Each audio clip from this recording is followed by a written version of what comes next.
Hi everyone, welcome back to our Python for Data Analysis series. This is the part 2 of our classes and objects.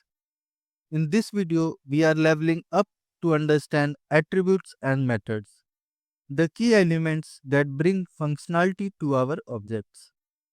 Before we jump into today's topic, let's quickly recap what we learned in part 1.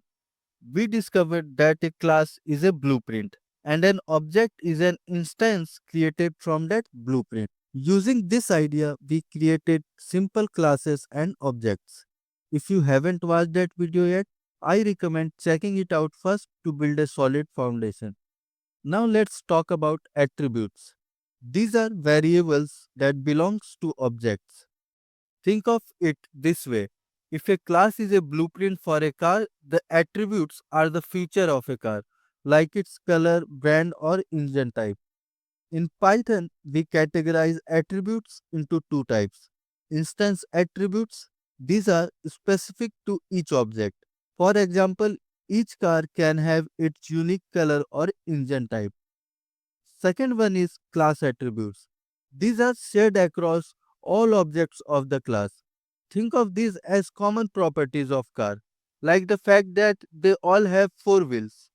We define attributes using self keyword, which points to the specific instance of the class.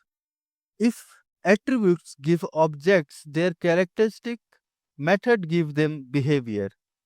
So what is method? A method is just a function defined inside a class. It allows objects to perform actions based on their attributes.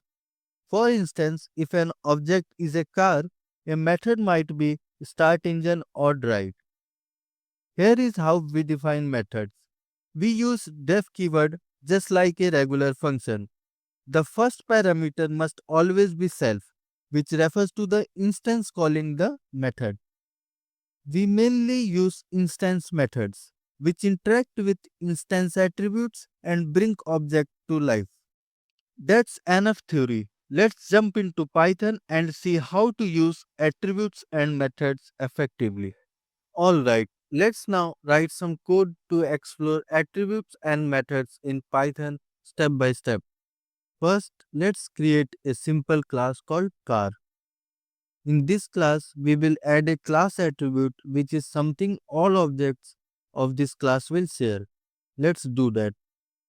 Here I have added an attribute called wheels and I have set it to 4. This means all cars will have 4 wheels. Simple. Next, let's add some attributes that will be specific to each car. We do this by defining an init method. This is called the constructor of the class and it helps us initialize the object with specific data.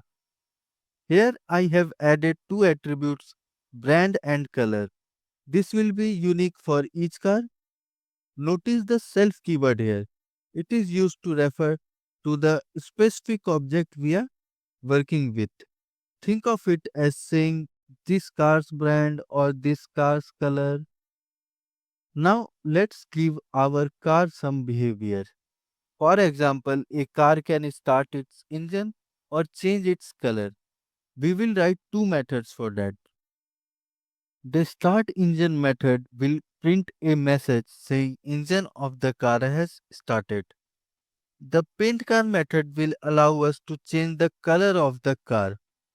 Again notice how we are using self to work with a specific car object. Now let's create some cars using our car class. Each car will have its own brand and color. Here I have created two car objects. One is red Toyota and the other one is blue Honda. Let's now check the attributes of this car. This will print the brand, color and the number of wheels for each car. Notice how both cars share the same class attribute wheels but their brand and colors are unique. Let's make our cars do something using methods we defined. Here I am starting the engine of the first car and I am changing the color of the second car to green. Now let's see what happens when we run this code. As I run this code, notice how the attributes and methods work together. Each object is using the same class attributes for wheels but has its unique instance attributes for brand and color. The methods allow the objects to perform actions based on these attributes.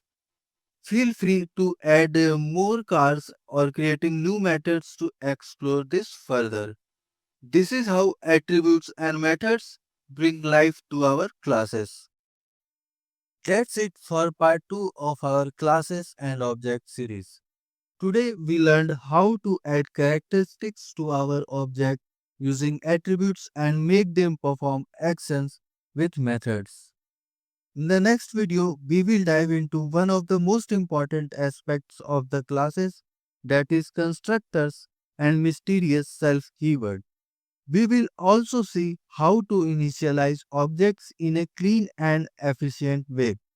If you found this video helpful, like this video, subscribe to this channel and share with anyone who is interested in learning Python. Thank you and Jai Hind.